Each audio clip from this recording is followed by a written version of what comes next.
The Blue Envelope by Roy J. Snell. Foreword. When considering the manuscript of The Blue Envelope, my publishers wrote me asking that I offer some sort of proof that the experiences of Marian and Lucille might really have happened to two girls so situated. My answer ran somewhat as follows: Alaska, at least the northern part of it, is so far removed from the rest of this old earth that it is almost as distinct from it as is the moon. It's a good stiff 9-day trip to it by water, and you sight land only once in all that 9 days. For 9 months of winter you are quite shut off from the rest of the world. Your mail comes once a month, letters only, over an 1,800-mile dog trail, 2 months and a half for letters to come, the same for the reply to go back. Do you wonder, then, that the Alaskan, when going down to Seattle, does not speak of it as going to Seattle or going down to the States, but as going outside? Going outside seems to just exactly express it. When you have spent a year in Alaska, you feel as if you had truly been inside something for 12 months. People who live inside of Alaska do not live exactly as they might were they in New England. Conventions for the most part disappear. Life is a struggle for existence and a bit of pleasure now and again. If conventions and customs get in the way of these, away with them. And no one in his right senses can blame these people for living that way. One question we meet, and probably it should be answered: would two lone girls do and dare the things that Lucille and Marian did? My only answer must be that girls of their age, girls from outside at that, have done them. Helen C., a 16-year-old girl, came to Cape Prince of Wales to keep house for her father, who was superintendent of the reindeer herd at that point. She lived there with her father and the natives, no white woman about, for 2 years. During that time her father often went to the herd, which was grazing some 40 miles from the Cape, and stayed for a week or 2 at a time, marking deer or cutting them out to send to market. Helen stayed at the Cape with the natives. At times in the spring, unattended by her father, she went walrus hunting with the natives in their 30-foot sailing skin boat, and stayed out with them for 30 hours at a time, going 10 or 12 miles from land, and sailing into the very midst of a school of 500 or more walrus. This, of course, was not necessary, just a part of the fun a healthy girl has when she lives in an Eskimo village. Beth N., a girl of 19, came to keep house for her brother, the government teacher on Shishmaref Island, a small, sandy island off the shore of Alaska, some 75 miles above Cape Prince of Wales. She had not been with her brother long when a sailing schooner anchored offshore. This schooner had on board their supply of winter food. Her brother went on board to superintend the unloading. The work had scarcely begun when a sudden storm tore the schooner from her moorings and sent her whirling southward through the straits. For some 10 or 12 days Beth was on that barren, sandy island entirely alone. The natives were, at this time of the year, off fishing up one of the rivers of the mainland. She did not have as much as a match to light a fire. She had no sort of notion as to how or when her brother would return. The fact of the matter was that had not her brother had in his possession a note from the captain asking him to come aboard, and had he not known the penalty for not returning a landsman to his port under such conditions, the unprincipled seaman would have carried him to Seattle, leaving Beth to shift for herself. He reached home on a gasoline schooner some 10 days after his departure. This same Beth, when spring came and she wished to go outside, engaged a white guide to take her by dog team to Cape Prince of Wales, where the mail steamer might be caught. It was late in the spring and the ice was soft. They had been traveling for some time on the rough shore ice when they discovered, much to their horror, that their ice pan had broken loose from the shore and was drifting out to sea. They hurried along the edge of it for some distance in the hope of finding a bridge to shore. In this they were disappointed. Beth could not swim. Fortunately, the guide could. Leaping into the stinging water, he swam from one cake to the next one, leading the dogs. Beth clung to the back of the sled and was thus brought ashore. After wading many swollen torrents, they at last reached Cape Prince of Wales in safety. This sounds very much like fiction, but is fact and can be verified. As to crossing Bering Straits and living with the Chukches in Siberia, I did that very thing myself. Went with a crew of Chukches I had never seen, too. I was over there for only 3 days, but might have stayed the summer through in perfect safety. While there I saw a character known as the French Kid, a white man who had crossed the straits with the natives late in the year and had wintered there. Crossing 20 or more miles of floe ice might seem a trifle improbable, but here, too, actual performance bears me out. I sent the mail to Thompson, the government teacher on the little Diomede Island, across 22 miles of floe ice by an Eskimo. This man had made the trip many times before. It is my opinion that what an Eskimo can do, any white man or hardy young woman can do. Well, there you have it. I don't wish to make my fiction story seem tame, or I might tell you more. As it is, I hope I may have convinced you that all the adventures of Lucile and Marian are probable, and that the author knows something about the wonderland in which this story is set. The Author. The Blue Envelope, Chapter 1. A Mysterious Disappearance. At the center of a circular bay, forming a perfect horseshoe with a sandy beach at its center and a rocky cliff on either side, 2 girls were fishing for shrimps. The taller of the two, a curly-haired, red-cheeked girl of 18, was rowing.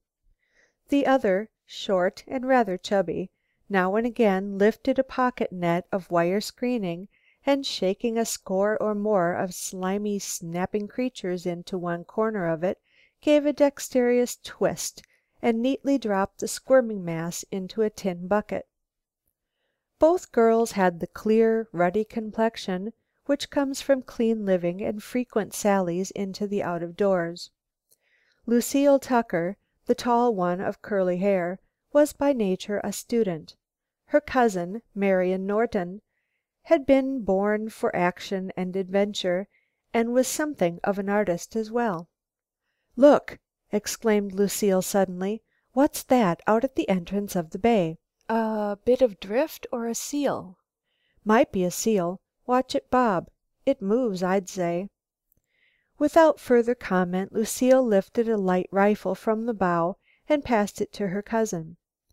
Marian stood with one knee braced on the seat and steadied herself for a shot at the object which continued to rise and fall with the low roll of the sea. Born and reared at Nome on the barren tundra of Alaska, Marian had hunted rabbits, ptarmigan, and even caribou and white wolves with her father in her early teens. She was as steady and sure a shot as most boys of her age. "Boat rocks so," she grumbled. "More waves out there, too. Watch the thing bob." "It's gone under." "No, there it is. Try it now." Catching her breath, Marian put her finger to the trigger. For a second the boat was quiet. The brown spot hung on the crest of a wavelet. It was a beautiful target. Marian was sure of her aim. Just as her finger touched the trigger, a strange thing happened. A something which sent the rifle clattering from nerveless fingers and set the cold perspiration springing to her forehead. A flash of white had suddenly appeared close to the brown spot, a slim white line against the blue-green of the sea. It was a human arm. Who, where d'you suppose he came from?" she was at last able to sputter. "Don't ask me," said Lucile, scanning the sea. Never a mist nor a cloud obscured the vision, yet not a sail or coil of smoke of near by craft. "What's more important is we must help him," she said, seizing the oars and rowing vigorously.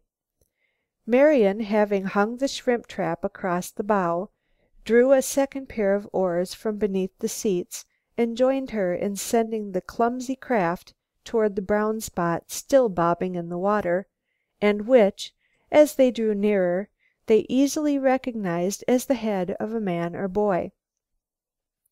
Lucky for him that he had chanced to throw a white forearm high out of the water just as Marian was prepared unwittingly to send a bullet crashing into his skull. Realizing that this person, whoever he might be, must have drifted in the water for hours and was doubtless exhausted, the two girls now gave all their strength to the task of rowing. With faces tense and forearms flashing with the oars, they set the boat cutting the waves. The beach and cliffs back of the bay in which the girls had been fishing were part of the shoreline of a small island, which on this side faced the open Pacific Ocean, and on the other the waters of Puget Sound, off the coast of the state of Washington. Nestled among a group of giant yellow pines, on a ridge well up from the beach, two white tents gleamed. This was the camp of Marian and Lucile. The rock-ribbed and heavily wooded island belonged to Lucile's father, a fish canner of Anacortes, Washington. There was, so far as they knew, not another person on the island. They had expected a maiden aunt to join them in their outing. She was to have come down from the north in a fishing smack, but up to this time had not arrived.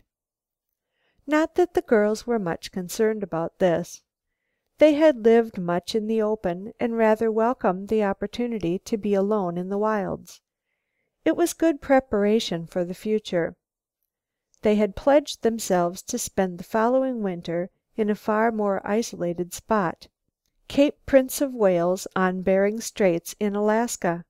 Lucile, who though barely 18 years of age, had finished high school and had spent 1 year in normal school, was to teach the native school and to superintend the reindeer herd at that point. Marian had lived the greater part of her life in Nome, Alaska. But even from childhood she had shown a marked talent for drawing and painting, and had now just finished a 2-year course in a Chicago art school. Her drawings of Alaskan life and the natives had been exhibited and had attracted the attention of a society of ethnology. In fact, so greatly had they been impressed that they had asked Marian to accompany her cousin to Cape Prince of Wales to spend the winter sketching the village life of that vanishing race, the Eskimo.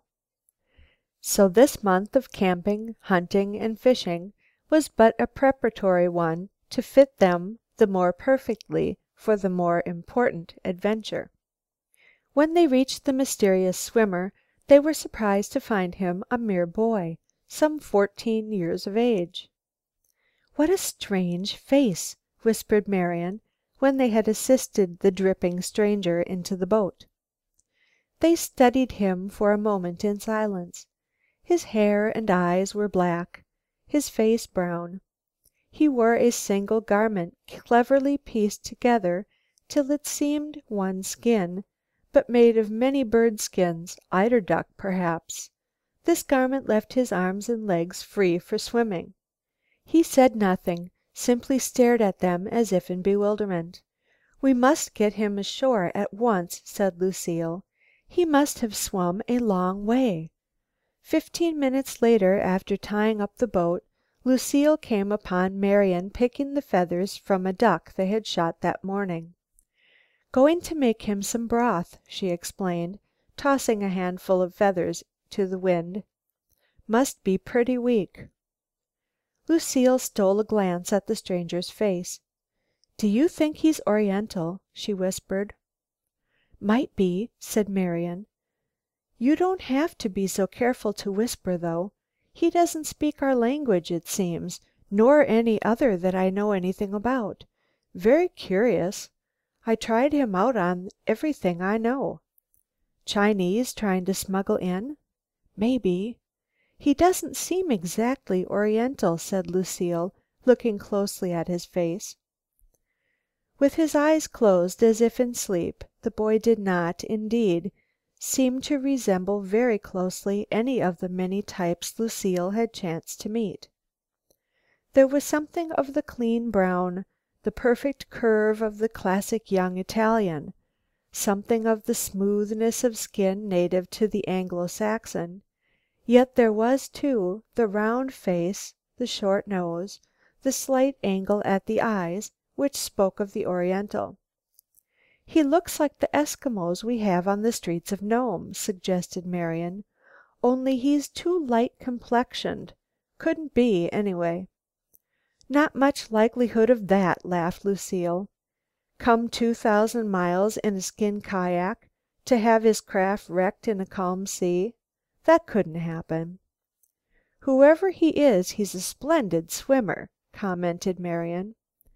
"When we reached him he was a mile from any land, with the sea bearing shoreward, and there wasn't a sail or steamer in sight." The two of them now busied themselves with preparing the evening meal, and for a time forgot their strange, uninvited guest.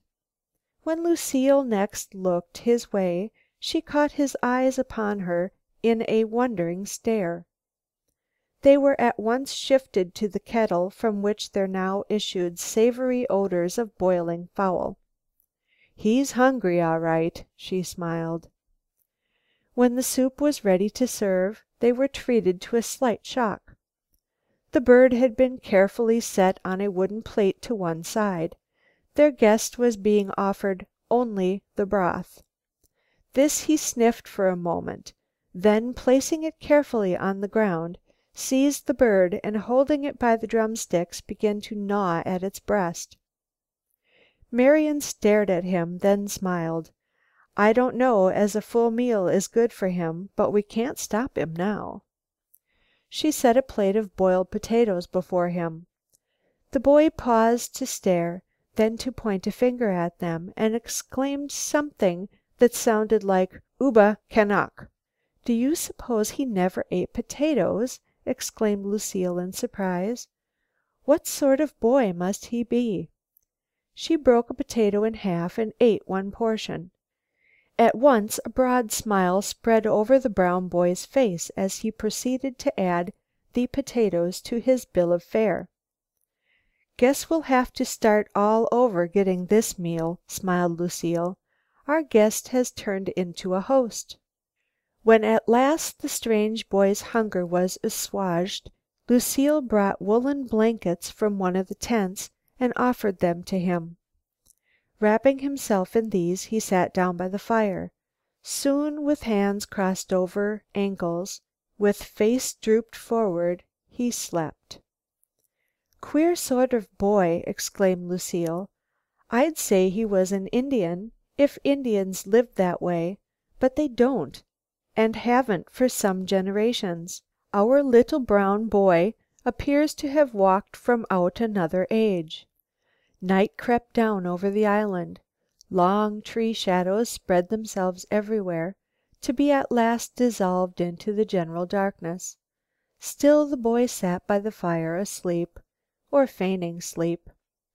Not feeling quite at ease with such a stranger in their camp, The girls decided to maintain a watch that night.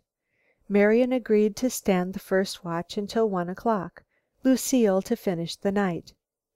In the morning they would take their small gasoline launch, which was at this moment hidden around the bend in a small creek, and would carry the boy to the emigration office at Fort Townsend. They had worked and played hard that day. When Lucile was wakened at 1 o'clock in the morning, she found herself unspeakably drowsy. A brisk walk to the beach and back, then a dash of cold spring water on her face, roused her. As she came back to camp she thought she caught a faint, distant sound. Like an oarlock creaking, she told herself. Yet who would be out there at this time of night? She retraced her steps to the beach to scan the sea that glistened in the moonlight. Not hearing or seeing anything, she concluded that she had been mistaken. Back at the camp once more, she glanced at the motionless figure seated by the bed of darkening coals. Then, creeping inside the tent, she drew a blanket over her shoulders and sat down, lost at once in deep thought. As time passed, her thoughts turned into dreams, and she slept. How long she slept she could not tell. She awoke at last with a start. She felt greatly disturbed. Had she heard a muffled shout? Or was that part of a dream? Lifting the flap of the tent, she stared at the boy's place by the fire. It was vacant. He was gone. "Marian!" she whispered, shaking her cousin into wakefulness. "Marian! He's gone! The brown boy is gone!" "Let him go! Who wants him?" Marian murmured sleepily. At that instant Lucile's keen ears caught the groan of oarlocks. "But I hear oars!" she whispered hoarsely. "They've come for him. Someone has carried him away. I heard him try to cry for help. We must stop them if we can find a way." Catching up their rifles, they crept stealthily from their tents. Nothing was to be seen save the camp and the forest. "Think we better try to follow them?" asked Lucile, as she struggled into her shoes, wrapping the laces round and round her ankles for the sake of speed. "I don't know," said Marian. "They're probably rough men and we're only girls. But we must try to find out what has happened." In a moment they were creeping stealthily, rifles in hand, toward the beach. As they paused to listen they heard no sound. Either the intruders had rounded the point or had stopped rowing. Lucile threw a circle of her flashlight out to sea. "Stop that!" whispered Marian in alarm. "They might shoot." "Look!" exclaimed Lucile suddenly. "Our boat's gone!" Hastening down the beach, they found it was all too true. The rowboat had disappeared. "There weren't any men!" exclaimed Marian with sudden conviction. "That boy's taken our boat and rowed away." "Yes, there were men," insisted Lucile. "I just saw a track in the sand. There it is." She pointed to the beach. An inspection of the sand showed 3 sets of footprints leading to the water's edge, where a boat had been grounded. These same footprints were about the spot where the stolen boat had been launched. "There's one queer person among them," said Lucile, after studying the marks closely. "He limps. One step is long and one is short. Also one shoe is smaller than the other. We'd know that man if we ever saw him." "Listen!" said Marian suddenly. Out of the silence that ensued there came the faint pop, pop, pop of a motorboat. "Behind the point," said Lucile. "Our motorboat!" whispered Marian. Without a word Lucile started down the beach, then up the creek. She was followed closely by Marian. Tripped by creeping vines, torn at by underbrush, swished by wet ferns, they in time arrived at the point where the motorboat had been moored. "Gone!" whispered Lucile. "We've been deceived and robbed!" said Marian mournfully.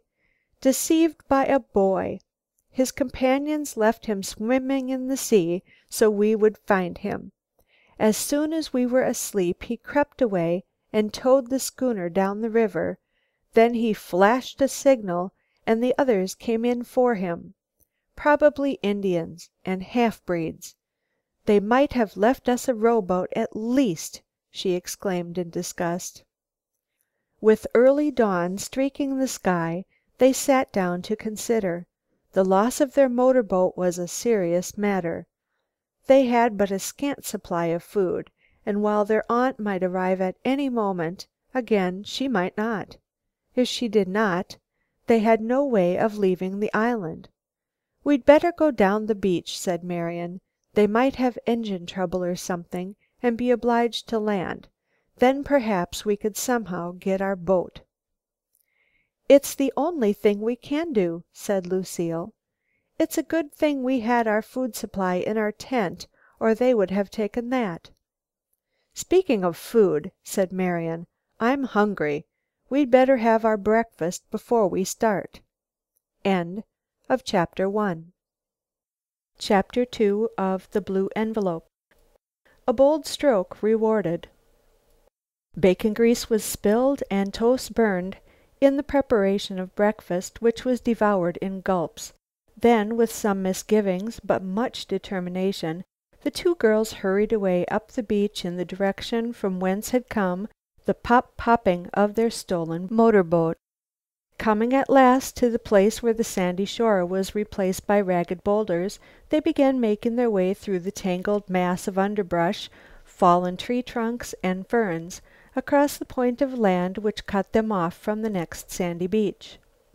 "This would be splendid if it wasn't so serious," said Marian as they reached the crest of the ridge and prepared to descend. "I always did like rummaging about in an unexplored wilderness. Look at that fallen yellow pine, 8 feet through if it is an inch, and the ferns are almost tall enough to hide it. And look at those tamaracks down in that gully.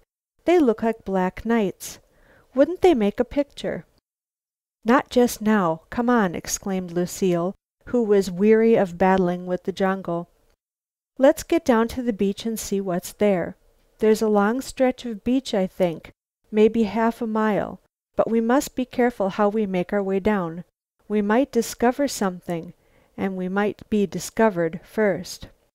To descend a rock-ribbed hill, overgrown with tangled underbrush and buried in decaying tree trunks, is hardly easier than to ascend it. Both girls were thoroughly out of breath as they finally parted the branches of a fir tree and peered through to where the beach, a yellow ribbon of sand, circled away to the north. "Not there," whispered Marian. Lucile gripped her cousin's arm. "What's that thing 2/3 of the way down, at the water's edge?" "Don't know. Rock, maybe. Anyway, it's not our motorboat." "No, it's not. It's worth looking into, though. Let's go." Eagerly they hurried along the hard-packed sand. The tide was ebbing. The beach was like a floor. Their steps quickened as they approached the object. At last, less than half conscious of what they were doing, they broke into a run. The thing they had seen was a boat, and a boat to persons in their position was a thing to be prized. Arriving at its side, they looked it over for a moment in silence. "It's pretty poor and very heavy, but it will float, I think," was Marian's first comment. "It's theirs. Thought it wasn't worth risking a stop for. But how did they get into our camp? We haven't seen their tracks through the brush." "Probably took up one small stream and down another." The boat they had found was a wide, heavy, flat-bottomed affair, such a craft as is used by fishermen in tending pond nets. For a time the two girls stood there undecided. The chances of their recovering the motorboat seemed very poor indeed. To go forward in this heavy boat meant hours of hand-blistering rowing to bring them back to camp. Yet the thought of returning to tell Lucile's brother that they had lost his motorboat was disheartening. To go on seemed dangerous. True, they had rifles, but they were, after all, but two girls against 3 rough men.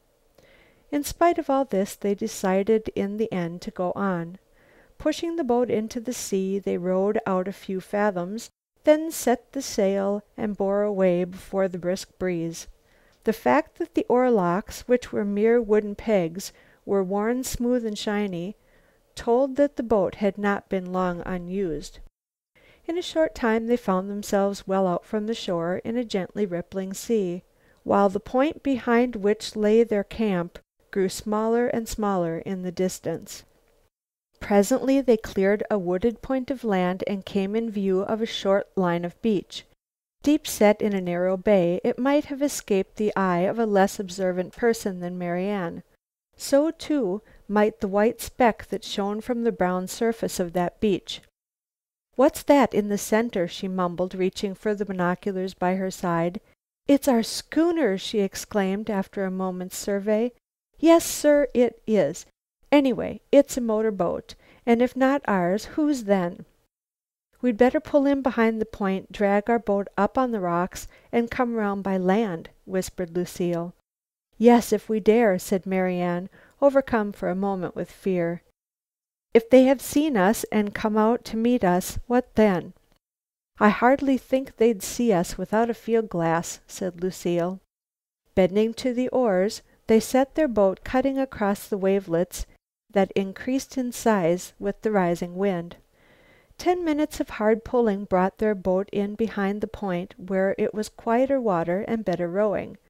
This took them to a position quite out of sight of the white spot on the distant beach. If the pirate robbers were truly located in the bay and had not seen the girls, they were safe to steal up close. "Well, suppose they have. If the worst comes to the worst, we can escape into the brush," said Marian. "We won't be worse off then than we are now." "If only we can catch them off guard and get away with our motor boat," said Lucile fervently. 2 hours of fighting the wilderness brought them at last to the beginning of the short, sandy beach. By peering through the branches, they discovered that a clump of young tamaracks, growing close down to the shore, still hid the white spot they had taken for their boat. Lucile stepped out upon the sand and then bent down to examine a footprint. Quickly she dodged back into the brush. "They're here, all right," she whispered. "That's the track of the fellow with the mismatched feet." "Listen," said Marian. "Sounds like shouting," said Lucile, after a moment's silence. "What do you suppose?" "We'd better move around to a better position." Cautiously they worked their way through the dense undergrowth. Pausing now and again to listen, they laid their course by the sounds. These sounds resolved themselves into bursts of song and boisterous laughter. "They're drinking," said Lucile with a shudder. "If they are, we daren't get near them," whispered Marian. Closer and closer they crept until at last they expected at any moment to come into view of the camp. "It's no use," said Lucile at last, shrinking back into the brush. "I can't go on. They're drunk, and all drunken men are dangerous. It is no use risking too much for a motor boat." Wearily then they made their way back through the brush. So sore were their muscles by this time that every step gave them pain. Missing their way, they came out upon the beach 100 yards from their boat. There, behind the sheltering boughs of a dwarf fir tree, they threw themselves upon the bed of pine needles to rest. "Look!" exclaimed Lucile suddenly. "What's that out there?" "Our motor boat!" Marian gasped. "It's broken loose and is going out with the tide. They must not have seen it. Quick, our rowboat! We may beat them yet." With wildly beating hearts they raced up the beach. Having reached the heavy rowboat, they pushed it off.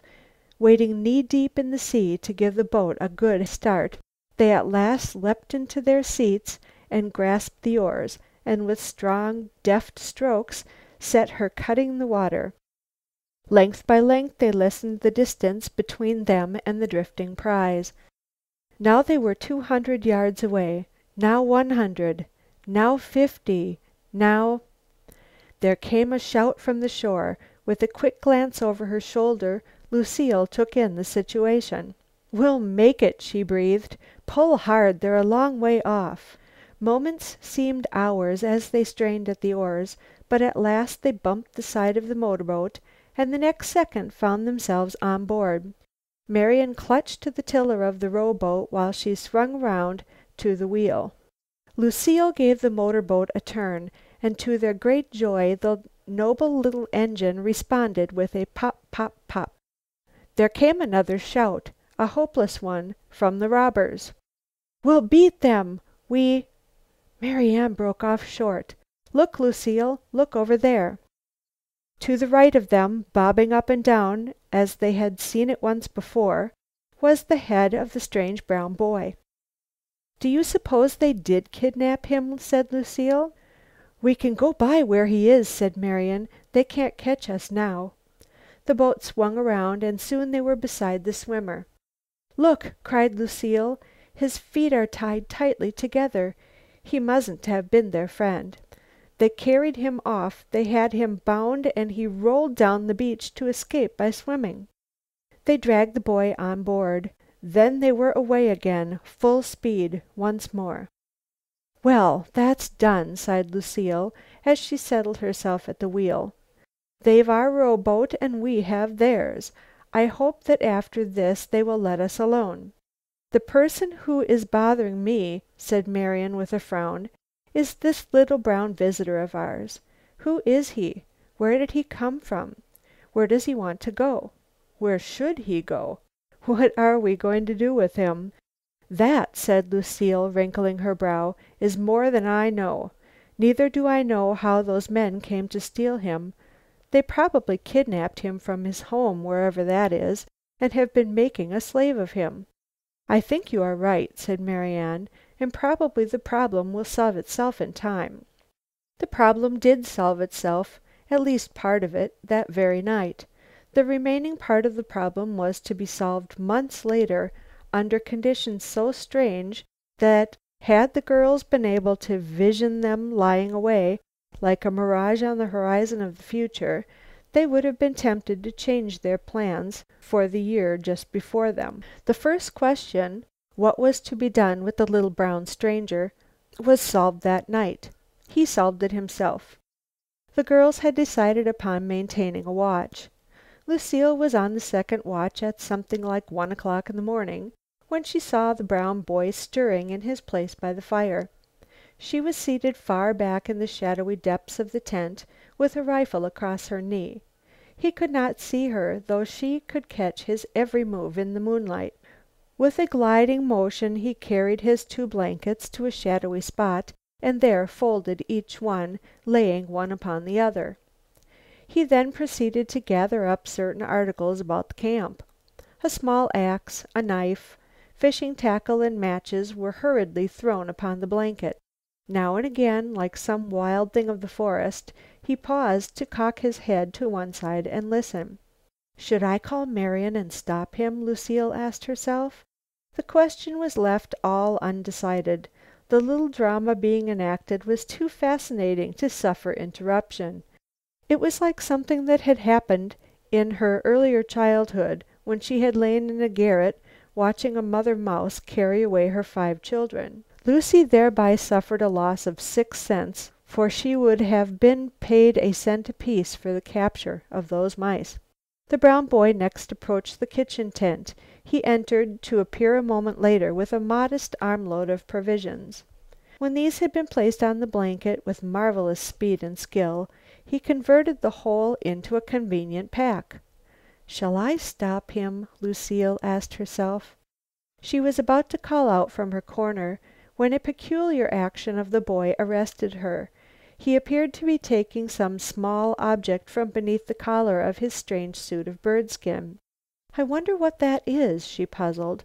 Whatever it was, he walked with it to a broad, flat rock, and placing it in the very center, turned and left it there.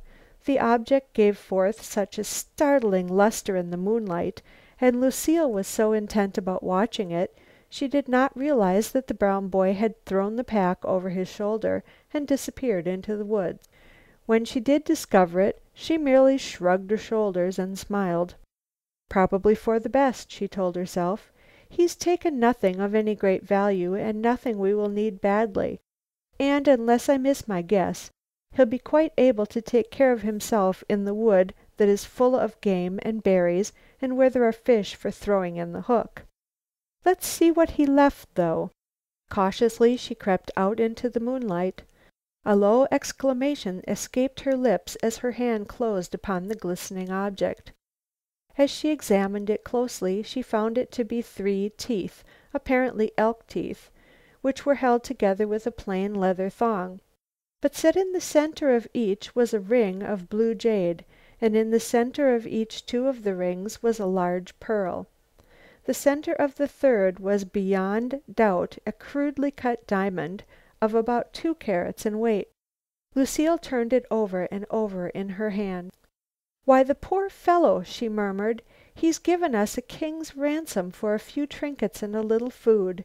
And I thought that he was stealing," she reproached herself. Her first instinct was to attempt to call him back. But, she told herself, my voice would not carry far in that dense woods.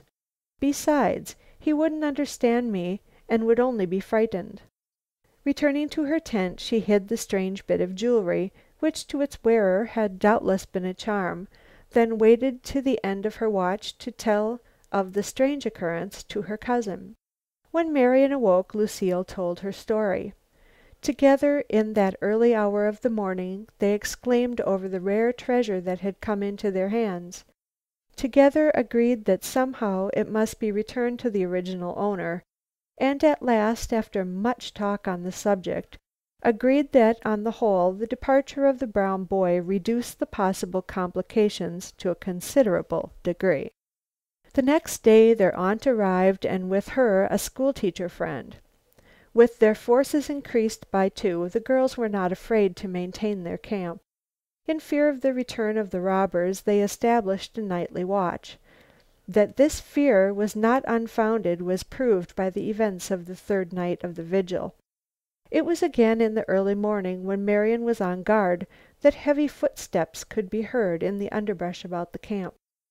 She had left the tent flap open, commanding a view of the shore line. The gasoline schooner lay high and dry on the sandy beach within her line of vision. This she watched carefully. A man who dared to touch that boat was in danger of his life, for a rifle lay across her knees, and with the native hardihood of an Alaskan, she would not fail to shoot quick and sure. But the man did not approach the boat. He merely prowled about the tents as if seeking information. Marian caught one glimpse of him over the cooking tent. Though he was gone in an instant, she recognized him as one of the men who had stolen their motorboat. After a time his footsteps sounded far down the beach. Nothing more was heard from him. "Guess he was looking for the brown boy, but became satisfied that he was not here," exclaimed Marian in the morning. "Perhaps they'll let us alone after this," said Lucile. This prophecy came to pass. After a few nights the vigil was dropped, and the remaining days on the island were given over to the pleasures of camp life.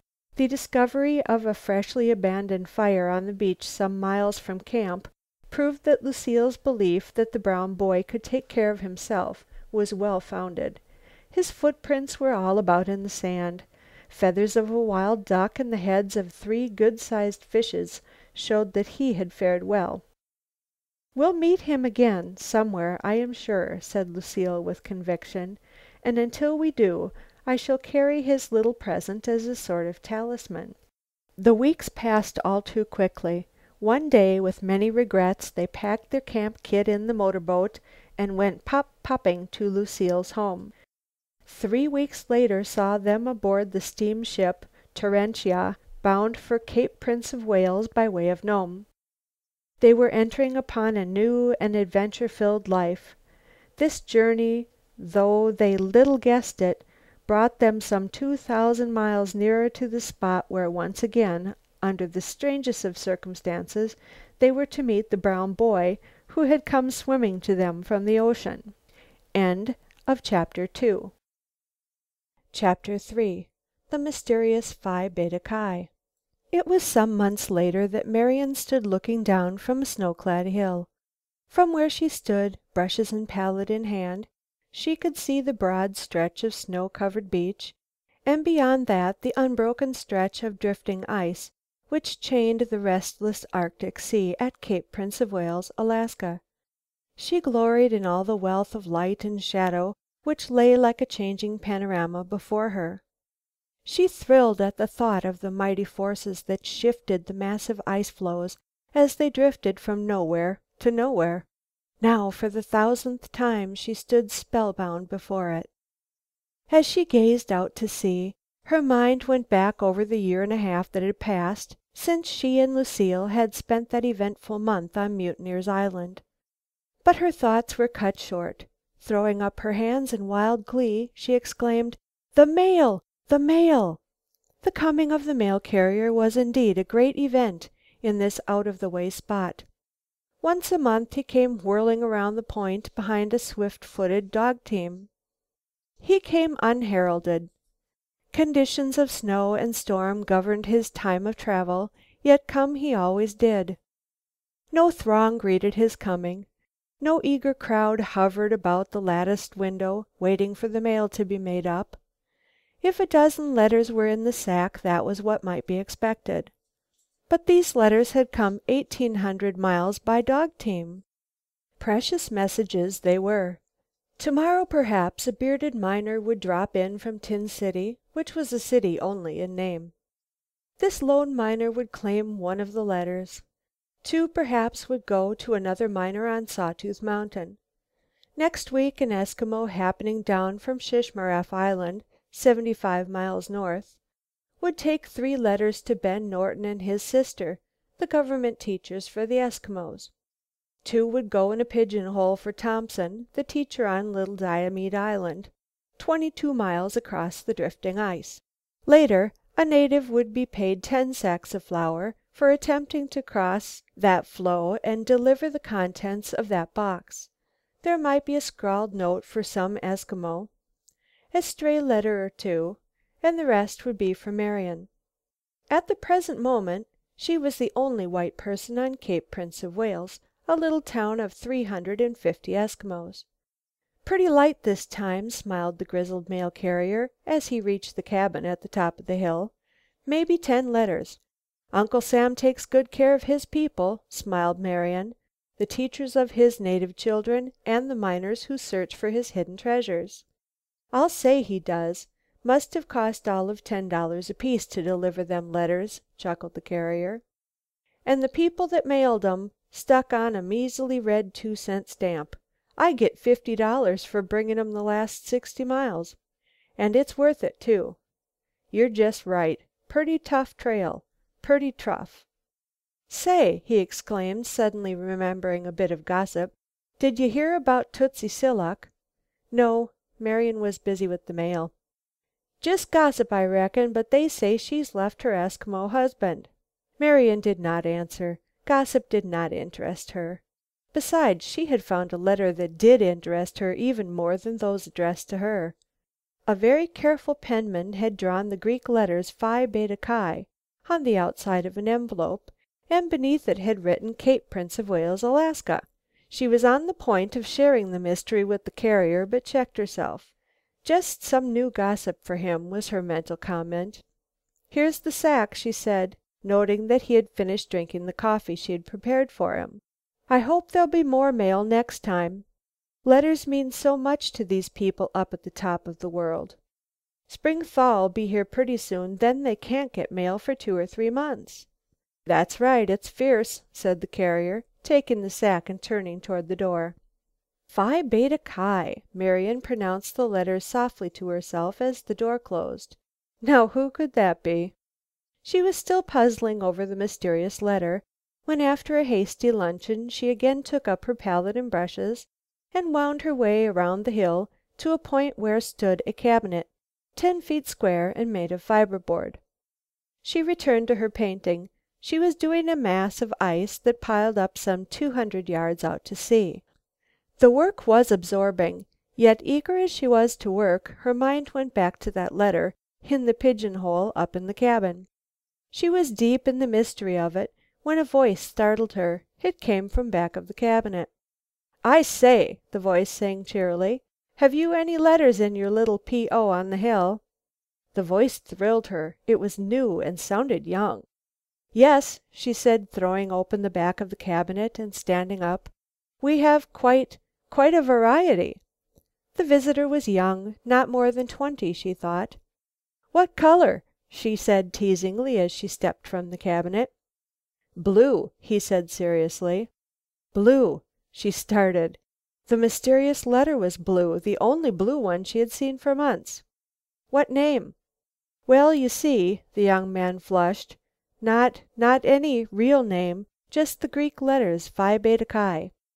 He stepped into the cabinet and with deft fingers drew with charcoal the characters. "Like that," he smiled. "Yes," she smiled back, "there is one." "Grand!" he exclaimed. "Let's get it at once, shall we?" They hastened up the hill. Marian wondered at herself as she handed out the letter, wondered that she did not question him further to make sure he was really the rightful owner. But there was something free and frank about his bearing. It disarmed suspicion. After he read the letter, she thought she caught a look of disappointment on his face. If she did, it quickly vanished. While she was dispensing the accustomed hospitality of the Northland, a steaming plate of mulligan and a cup of coffee, she felt his eyes resting upon her many times. When at last he finished eating, he turned and spoke hesitantly. "I'd like to ask a favor of you." "All right." "If another letter like that comes to me here, you keep it for me, will you?" "Why, yes, only I won't be here much longer. I'm going to Nome after the break up." "I'm going north. I'll be back before then. But if I'm not, you keep it, will you?" There was a tense eagerness about him that stirred her strongly. "Why, yes, I guess so. But what shall I do if you don't get back before I leave?" "Take it with you. Leave word where I can find you and take it."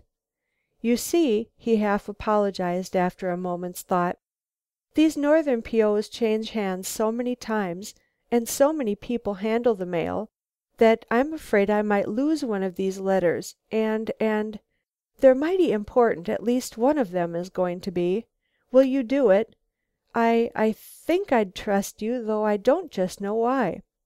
"Yes," Marian said slowly, "I'll do that."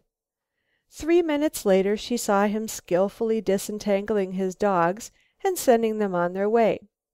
"One of those college boys," she whispered to herself. "They come north expecting to find gold shining in the sand of the beach. I've seen so many come up here as he is, happy and hopeful, and in 3 or 4 years I've seen them go outside old beyond their years, half blind with snow blindness or worse, broken in body and spirit. I only hope it does not happen to him. But what's all the mystery, I'd like to know?" She gave a sudden start. For the first time she realized that he had not given her his name. "And I promised to personally conduct that mysterious mail of his," she exclaimed under her breath. Chapter 4. For he is a white man's dog. 2 months had elapsed since the mysterious college boy had passed on north with his dog team. Many things could have happened to him in those months. As Marian sat looking away at the vast expanse of drifting ice which had been restless in its movements of late, telling of the coming of the spring break up, she wondered what had happened to the frank-eyed, friendly boy. He had not returned. Had a blizzard caught him and snatched his life away? The rivers were overflowing their banks now, though thick and rotten ice was still beneath the milky water. Had he completed his mission north? And was he now struggling to make his way southward? Or was he securely housed in some out-of-the-way cabin, waiting for open water and a schooner? A letter had come, a letter in a blue envelope, and addressed as the other to Phi Beta Ki. That was after Lucile's return. Lucile had been away to the Nome market with her deer herd when the first letter had come, but had now been home for a month. The two of them had laughed and wondered about that letter. They had put it in the pigeon-hole, and there it now was. But Marian had not forgotten her promise to take it with her in case the boy did not return before she left the Cape. Now, as she watched the restless ocean, She realized that it would not be many days before it would break its bonds. The ice would then float away to points unknown. Little gasoline schooners would go flitting here and there like seagulls, and then there would come the hoarse voice of the Corwin, mail carrier for Arctic. She would take that steamer to Nome. Would the boy be back by then, or would she carry the mysterious letter with her? For a long time Marian gave herself up to speculation. As she sat dreaming of these things, she started suddenly. Something had touched her foot. "Oh!" she exclaimed, and then laughed. The most forlorn looking dog she had ever seen had touched her foot with his nose. His hair was ragged and matted. His bones protruded at every possible point. His mouth was set awry, one side hanging half open. "So it's you," she said. "You're looking worse than common." The dog opened his mouth, allowing his long tongue to loll out. "I suppose that means you're hungry. Well, for once you're in luck. The natives caught 100 or more salmon through the ice. I have some of them.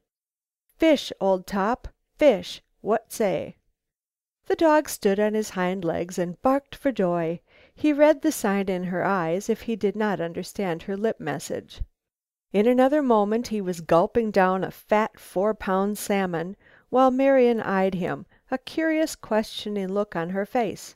"Now," she said, as the dog finished, "the question is, what are we going to do with you? You're an old dog. You're no good in a team. Too old. Bad feet. No, sir, you can't be any good, or you wouldn't be back here in 5 days. We gave you to Tommy Illayok to lead his team. You were a leader in your day, all right, and you'd lead 'em yet if you could, poor old soul." There was a catch in her voice. To her, dogs were next to humans. In the North they were necessary servants as well as friends. "The thing that makes it hard to turn you out," she went on huskily, "is the fact that you're a white man's dog. Yes, sir, a white man's dog. And that means an awful lot. Means you'd stick till death to any white person who'd feed you and call you friend. Mr. Jack London has written a book about a white man's dog that turned wild and joined a wolf pack. It's a wonderful book, but I don't believe it. A white man's dog wants a white man for a friend, and if he loses one he'll keep traveling until he finds another. That's the way a white man's dog is. And that's why you came back to us. Poor old dear." She stooped and patted the shaggy head. "I'll tell you what," she murmured after a moment's reflection. "If the fish keep running, if the wild ducks come north, or the walrus come barking in from Bering Sea, then you can stay with us and get sleek and fat. You can sleep by our door in the hallway every night, and if anyone comes prowling around, you can ask them what they want. How's that?" The dog howled his approval. Marian smiled, and turning, went into the cabin. The dog did not belong to them. He was an old and decrepit leader, deserted by a faithless master. He had adopted their cabin as his home. When food had become scarce, they had been forced to give him to an Eskimo traveling up the coast. Now, in 5 days, he was back again. Marian was not sure that Lucile would approve of the arrangement she had made with the dog, but when her heart prompted her, she could only follow its promptings. She had hardly entered the cabin than she heard a growl from the dog, followed by the voice of a stranger. "Down, Rover!" she shouted as she sprang to the door. The man who stood before her was badly dressed and unshaven. His eyes bore a shifty gleam. "Get out, you cur!" He kicked at the dog with his heavy boot.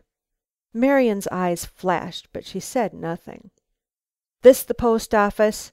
The man attempted a smile. "Yes, sir." "'S there a letter here for me?" "I don't know," she smiled. "Won't you come in?" The man came inside. "Now," she said, "I'll see. What is your name?" "Ben." He hesitated. "Oh, that don't matter. Won't be addressed to my name. Addressed like that." He drew from his pocket a closely folded, dirt-begrimed envelope. Marian's heart stopped beating. The envelope was blue. Yes, the very shade of blue of that other in the pigeon hole. and it was addressed Phi Beta Chi, Nome, Alaska. "Is there a letter here like that?" the man demanded, squinting at her through bloodshot eyes. It was a tense moment. What should she say? She loathed the man, feared him as well. Yet he had asked for the letter, and had offered better proof than the mysterious college boy had. What should she say? "Yes," she said, and then hesitated. Her heart beat violently. His searching eyes were upon her. "Yes, there was one. It came 2 months ago. A young man called for it and took it away." "You gave it to him?" The man lifted a hand as if to strike Marian. She did not flinch. There came a growl from the door. Looking quickly, Marian caught the questioning gleam in the old leader's eye. The man's arm fell. "Yes," she said stoutly, "I gave it to him. Why should I not? He offered no real proof that he was the right person, it is true." "Then why?" "But neither have you," Marian hurried on. "You might have picked that envelope up in the street or taken it from a waste paper basket. How do I know?" "What sort of a boy was it?" the man asked more steadily. "A good looking, strapping young fellow with blue eyes and an honest face." "That's him! That's him!" the man almost raved. "Honest, good looking, yes, honest looking. They ain't all honest that looks that way." Again came the growl from the door. Marian's eyes glanced uneasily toward the pigeonhole where the latest blue envelope rested. She caught an easy breath. A large white legal envelope hid the blue one. "Well, if another one comes, remember it's mine. Mine!" growled the man as he went stamping out of the room. "Old Rover," said Marian, taking the dog's head between her hands, "I'm glad you're here. When there are such men as that about, we need you." And yet, as she spoke, her heart was full of misgivings. What if this man's looks belied his nature? What if he were honest? And what if her good-looking college boy was a rascal? There in the pigeonhole was the blue envelope. What was her duty? Pulling on her calico parka, she went for a stroll on the beach. The cool, damp air of Arctic twilight by the sea was balm to her troubled brain. She came back to the cabin with a deep-seated conviction that she was right. She was not given many days to decide whether she should take the letter with her or leave it. A sudden gale from the south sent the ice floes rushing through the straits. They hastened away to seas unknown, not to return for months.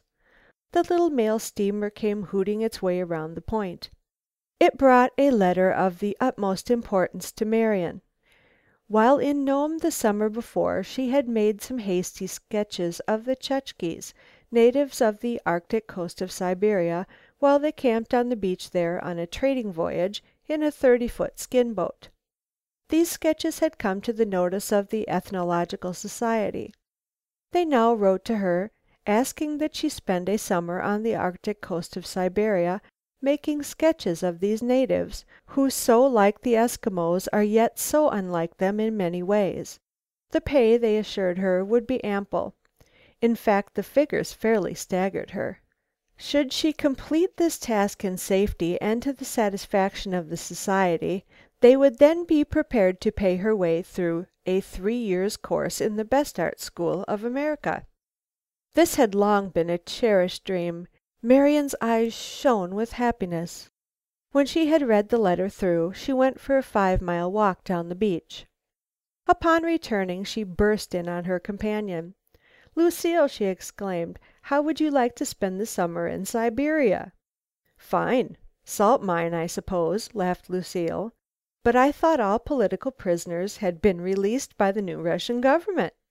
"I'm not joking," said Marian. "Explain then." Marian did explain. At the end of her explanation, Lucile agreed to go as Marian's traveling companion and tent keeper. In 2 weeks her school work would be finished. It would be a strange, a delightful summer. Their enthusiasm grew as they talked about it. Long after they should have been asleep, they were still making plans for this, their most wonderful adventure. "But how'll we go over?" exclaimed Lucile suddenly. "Gasoline schooner, I suppose." "I'd hate to trust any men I know who run those crafts," said Marian thoughtfully. Lucile considered a moment. "Native skin boat, then. That would be rather thrilling, to cross from the new world into the old in a skin boat." "And safe enough, too," said Marian. "Did you ever hear of a native boat being lost at sea?" "One. But that one turned up at King's Island 150 miles off its course." "I guess we could risk it." "All right, let's go." Marian sprang to her feet, threw back the blankets to her couch, and 15 minutes later was dreaming of a tossing skin boat on the wild sea, of walrus monsters and huge white bears. Her wild dreams did not come true. When the time came to cross the 35 miles of water which separates the old world from the new, they sailed and paddled over a sea as placid as a mill pond.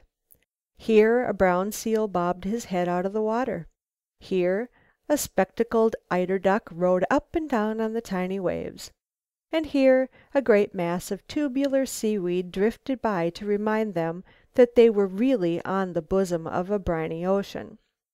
Only one incident of the voyage caused them a feeling of vague unrest. A fog had settled down over the sea. They were drifting and paddling slowly forward when the faint scream of a siren struck their ears. It came nearer and nearer. "A gasoline schooner," said Marian. The natives began shouting to avert a possible collision. Presently the schooner appeared, a dark bulk in the fog. It took shape. Men were seen on the deck. It came close by. The waves from it reached the skin boat. They were passing with a salute when a strange thing happened.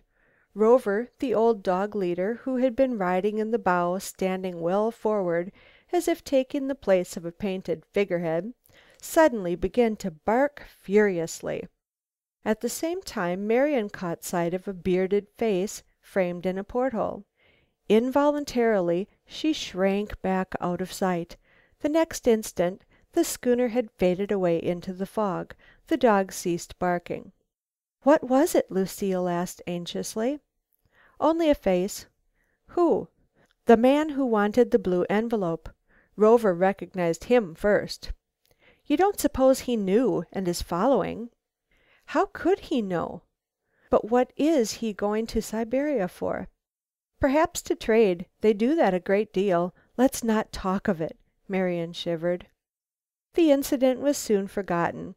They were nearing the Siberian shore which was to be their summer home. A million nesting birds came skimming out over the sea, singing their merry song as if to greet them. They would soon be living in a tent in the midst of a city of tents. They would be studying a people whose lives are as little known as were those of the natives in the heart of Africa before the days of Livingstone. As she thought of these things, Marian's cheeks flushed with excitement. "What new thrill will come to us here?" her lips whispered. Chapter 5. Cast Adrift. There was a shallow space beneath a tray of color tubes in the very bottom of Marian's paint box. There, on leaving Cape Prince of Wales, she had stowed the blue envelope addressed to Phi Beta Ki. She had not done this without misgivings. Disturbing thoughts had come to her. Was it the right thing to do? Was it safe? The latter question had come to her with great force when she saw the grizzled miner's face framed in the porthole of that schooner.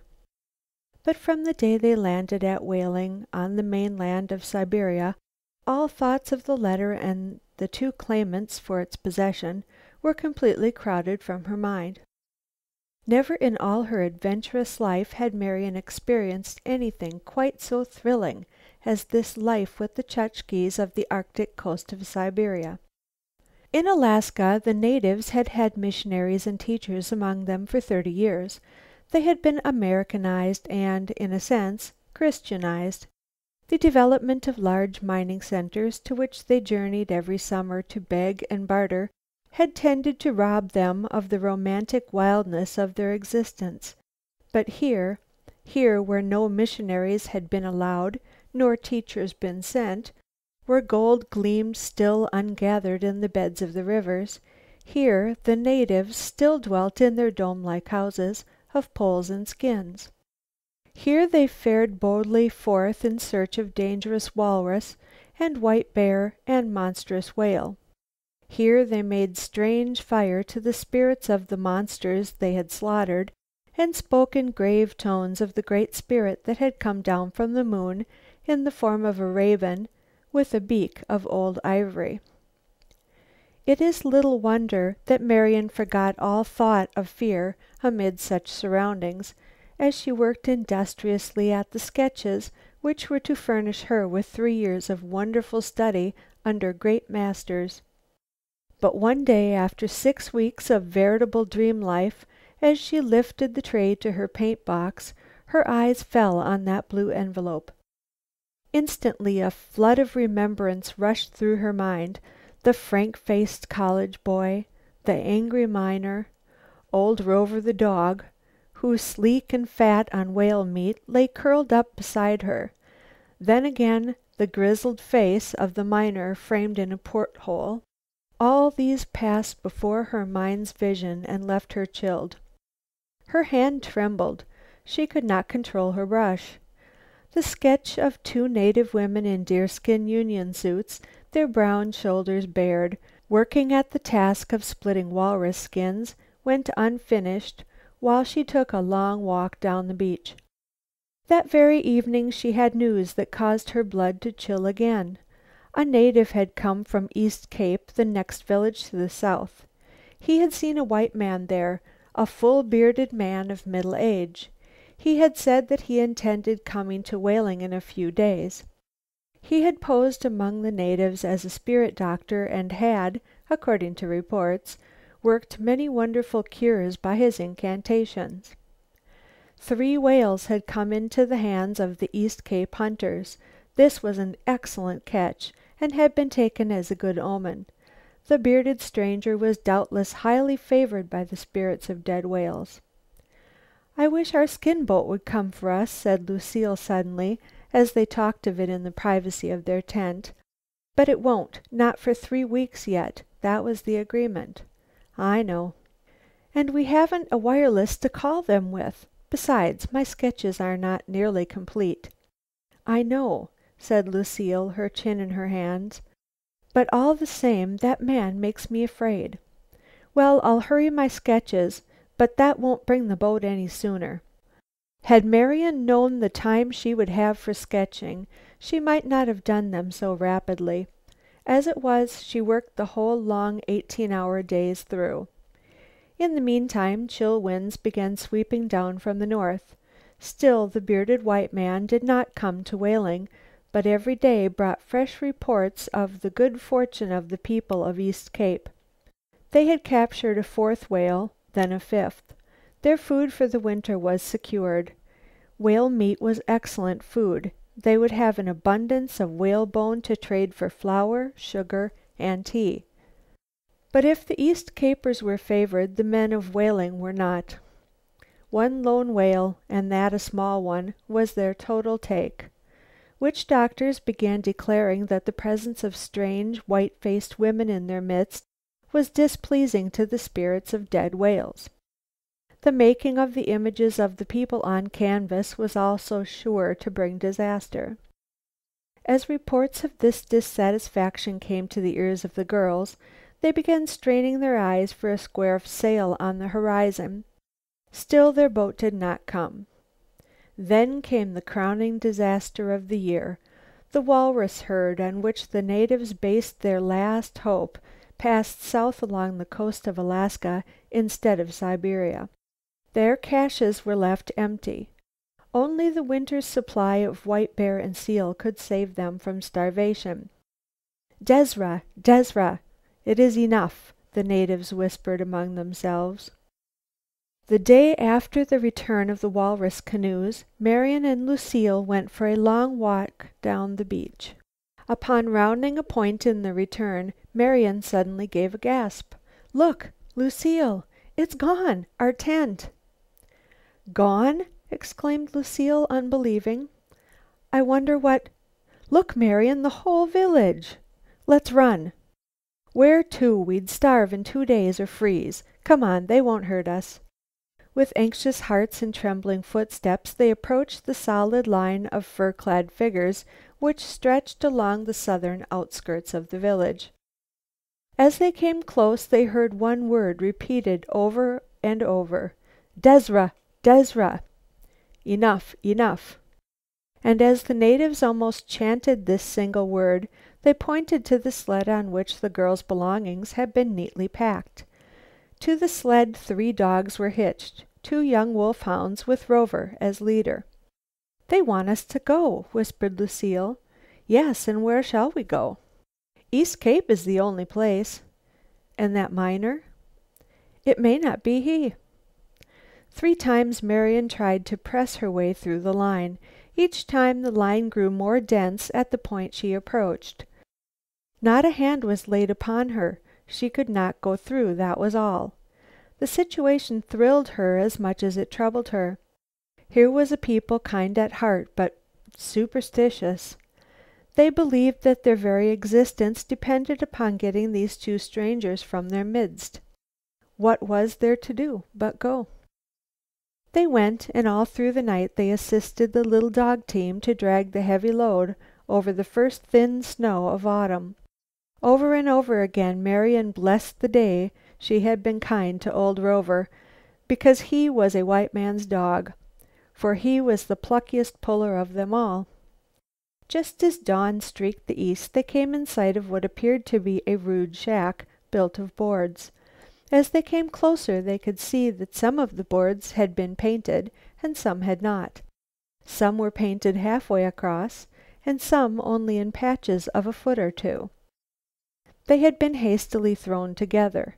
The whole effect, viewed at a distance, resembled nothing so much as a crazy quilt. Must have been built from the wreckage of a house, said Lucile. Yes, or a boat. A boat?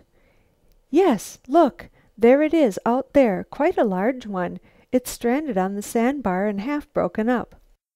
The girls paused in consternation. It seemed they were hedged in on all sides by perils. To go back was impossible. To go forward was to throw themselves upon the mercies of a gang of rough seamen. To pass around the cabin was only to face the bearded stranger, who, they had reason to believe, was none other than the man who had demanded the blue envelope. A few minutes' debate brought them to a decision. They would go straight on to the cabin. Mush, Rover, mush! Marian threw her tired shoulders into the improvised harness, and once more they moved slowly forward. It was with wildly beating hearts that they eventually rounded the corner of the cabin and came to stand by the door. At once an exclamation escaped their lips. Empty! Deserted! And so it proved. Snow that had fallen 2 days before lay piled within the half-open doorway.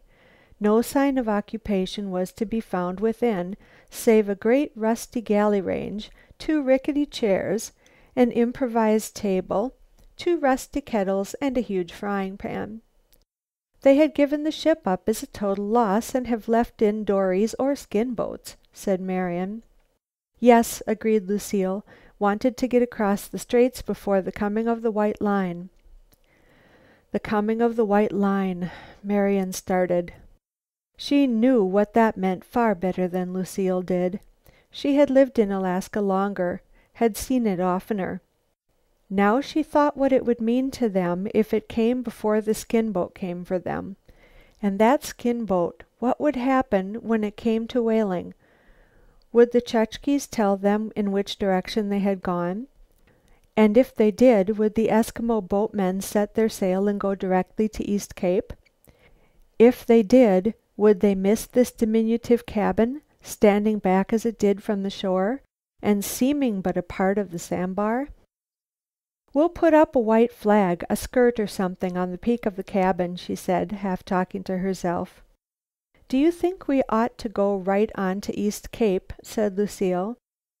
We can't decide that now, said Marian. We need food and sleep, and the dogs need rest.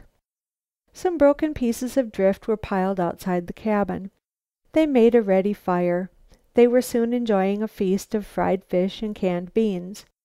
Then, with their water-soaked mucklucks (skin boots) and stockings hanging by the fire, they threw deerskin on the rude bunk attached to the wall, and were soon fast asleep. Out on the wreck, some 200 yards from shore, a figure emerged from a small cabin aft. The stern of the ship had been carried completely about by the violence of the waves. It had left this little cabin, formerly the wireless cabin, high and dry. The person came out upon the deck and scanned the horizon. Suddenly his eyes fell upon the cabin and the strange white signal which the girls had set fluttering there before they went to sleep. Sliding a native skin kayak down from the deck, he launched it, then leaping into the narrow seat began paddling rapidly toward the shore. Having beached his kayak, he hurried toward the cabin. His hand was on the latch when he chanced to glance up at the white emblem of distress which floated over his head. His hand dropped to his side. His mouth flew open. An expression of amazement spread over his face. "Jumpin' Jupiter!" he muttered beneath his breath. He beat a hasty retreat. Once in the kayak, he made double time back to the wreck. Marian was the first to awaken in the cabin. By the dull light that shone through the cracks, she could tell that it was growing dark. Springing from her bunk, she put her hand to the latch. Hardly had she done this than the door flew open with a force that threw her back against the opposite wall. Fine particles of snow cut her face. The wind set every loose thing in the cabin bobbing and fluttering. The skirt they had attached to the stout pole as a signal was booming overhead like a gun. "Wow, a blizzard!" she groaned. Seizing the door, she attempted to close it. Twice the violence of the storm threw her back. When at last her efforts had been rewarded with success, she turned to rouse her companion. "Lucile, Lucile, wake up! A blizzard!" Lucile turned over and groaned. Then she opened her eyes. What?" she droned sleepily. "A blizzard! A blizzard from the north!" Lucile sat up quickly. "From the north?" she exclaimed, fully awake in an instant. "The ice?" "Perhaps." "And if it comes?" "We're stuck, that's all. Siberia for 9 months. Won't dare try to cross the straits on the ice. No white man has ever done it, let alone a woman." "Well," she smiled, "we've got food for 5 days, and 5 days is a long time. We'd better try to bring in some wood and get the dogs in here. They'd freeze out there." Chapter 6. The Dread White Line. 3 days the blizzard raged about the cabin where Lucile and Marian had found shelter. Such a storm at this season of the year had not been known on the Arctic for more than 20 years. For 3 days the girls shivered by the galley range, husbanding their little supply of food and hoping for something to turn up when the storm was over. Just what that something might be, neither of them could have told. The 3rd day broke clear and cold, with the wind still blowing a gale. Lucile was the first to throw open the door. As it came back with a bang, something fell from the beam above and rattled to the floor. She stooped to pick it up. "Look, Marian!" she exclaimed. "A key! A big brass key!" Marian examined it closely. "What can it belong to?" "The wreck, perhaps." "Probably. Looks like a steward's pass key. But what would they save it for? You don't think—" "If we could get out to the wreck, we'd see." "Yes, but we can't. There—" "Look, Marian!" Lucile's eyes were large and wild. "The white line!" gasped Marian, gripping her arm. It was true. Before them lay the dark ocean, still flecked with foam, but at the horizon, gleaming whiter than burnished silver, straight, distinct, unmistakable, was a white line. "And that means—" "We're trapped." Lucile sank weakly into a chair. Marian began pacing the floor. "Anyway," she exclaimed at last, "I can paint it. It will make a wonderful study." Suiting action to words, she sought out her paint box and was soon busy with a sketch, which, developing bit by bit, or rather seeming to evolve out of nothing, showed a native dressed in furs, shading his eyes to scan the dark, tossing ocean, and beyond the object of his gaze was the silvery line. When she had finished, she playfully inscribed a title at the bottom, "The Coming of the White Line." As she put her paints away, something caught her eye. It was one corner of the blue envelope with a strange address upon it. "Ah, there you still are," she sighed, "and there you will remain for 9 months unless I miss my guess.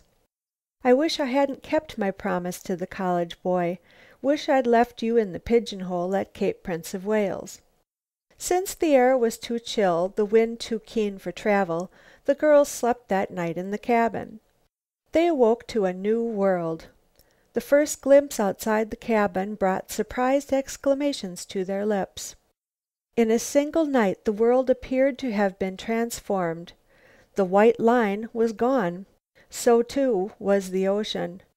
Before them, as far as the eye could reach, lay a mass of yellow lights and purple shadows, ice fields that had buried the sea. Only one object stood out, black, bleak and bare before them, the hull of the wrecked and abandoned ship. "Look," said Lucile suddenly, "we can go out to the ship over the ice floe." "Let's do it," said Marian enthusiastically. "Perhaps there's some sort of a solution to our problem there." They were soon threading their way in and out among the ice piles, which were already solidly attaching themselves to the sand beneath the shallow water. And now they reached a spot where the water was deeper, where ice cakes, some small as a kitchen floor, some large as a town lot, jostled and ground one upon another. "Ooh, I don't like it!" exclaimed Lucile, as she leaped a narrow chasm of dark water.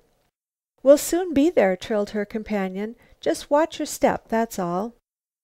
They pushed on, leaping from cake to cake, racing across a broad ice pan, now skirting a dark pool, now clambering over a pile of ice ground fine. They made their way slowly but surely toward their goal. "Listen!" exclaimed Marian, stopping dead in her tracks. "What is it?" asked Lucile, her voice quivering with alarm. A strange, wild, weird sound came to them across the floe, a grinding, rushing, creaking, moaning sound that increased in volume as the voice of a cyclone increases. Only a second elapsed before they knew. Then, with a cry of terror, Marian dragged her companion to the center of the ice pan and pulled her flat to its surface. From somewhere far out to sea, a giant tidal wave was sweeping through the ice floe. Marian had seen it. The mountain of ice which it bore on its crest seemed as high as the solid ridge of rock behind them on the land, and with its weird, wild, rushing scream of grinding and breaking ice, it was traveling toward them. It had the speed of the wind, the force of an avalanche. When it came, what then? With a rush, the wild terror of the Arctic Sea burst upon them. It lifted the giant ice pan weighing hundreds of tons, tilted it to a dangerous angle, then dropped from beneath it. Marian's heart stopped beating as she felt the downward rush of the avalanche of ice. The next instant she felt it crumble like an eggshell. It had broken at the point where they lay. With a warning cry of terror, she sprang to her feet and pitched forward. The cry was too late. As she rose unsteadily to her knees, she saw a dark brown bulk topple at the edge of the cake, then roll like a log into the dark pool of water which appeared where the cake had parted. That object was Lucile. Dead or alive, Marian could not tell. But whether dead or alive, she had fallen into the stinging Arctic brine. What chance could there be for her life? For the time being the ice field was quiet. The tidal wave had spent its force on the sandy beach. That other less violent disturbances would follow the first, the girl knew right well. Hastily creeping to the brink of the dark pool, she strained her eyes for a sight of a floating bit of cloth, a waving hand. There was none. Despair gripped her heart. She still waited, and as she waited there came the distant sound, growing ever louder, of another onrushing tide. When Lucile went down into the dark pool, she was not dead. She was conscious and very much alive. Very conscious she was, too, of the peril of her situation. Should that chasm close before she rose, or as she rose, she was doomed. In one case she would drown, in the other she would be crushed. Down, down she sank, but the water was salt and buoyant. Now she felt herself rising. Holding her breath, she looked upward. A narrow ribbon of black was to the right of her. "That will be the open water," was her mental comment. "Must swim for it." She was a strong swimmer, but her heavy fur garments impeded her. The sting of the water imperiled her power to remain conscious, yet she struggled even as she rose. Just when Marian had given up hope, she saw a head shoot above the water, then a pair of arms. The next instant she gripped both her companion's wrists and lifted as she had never lifted before. There was wild terror in her eye. The roar of the second wave was drumming in her ears. She was not a second too soon. Hardly had she dragged the half unconscious girl from the pool than it closed with a grinding crash, and the ice pan again tilted high in the air. The strain of this onrush was not so great. The cake held together. Gradually it settled back to its place. Marian glanced in the direction of the wreck. They were very much nearer to it than to the shore. She thought she saw a small cabin in the stern. Lucile must be relieved of her water-soaked and fast-freezing garments at once. "Can you walk?" she asked as Lucile staggered dizzily to her feet. "I'll help you. The wreck. We must get there. You must struggle or you'll freeze." Lucile did try. She fought as she never fought before against the stiffening garments, the aching lungs and muscles, but most of all against the almost unconquerable desire to sleep. Foot by foot, yard by yard, they made their way across the treacherous tangle of ice piles which was still in restless motion. Now they had covered a quarter of the distance, now half, now 3/4, and now with an exultant cry Marian dragged her half unconscious companion upon the center of the deck. "There's a cabin aft," she whispered. "A warm cabin. We'll soon be there." "Soon be there," Lucile echoed faintly. The climbing of the long, slanting, slippery deck was a terrible ordeal. More than once Marian despaired. At last they stood before the door. She put a hand to the knob. A cry escaped her lips. The cabin door was locked. Dark despair gripped her heart, but only for an instant. "Lucile, the key! The key we found in the cabin. Where is it?" "The key? The key?" Lucile repeated dreamily. "Oh yes, the key. Why, that's not any good." "Yes, it is, it is." "It's in my parka pocket." The next moment Marian was prying the key from a frozen pocket, and the next after that she was dragging Lucile into the cabin. In one corner of the cabin stood a small oil heater, above it a match box. With a cry of joy Marian found matches, lighted one, tried the stove and found it filled with oil.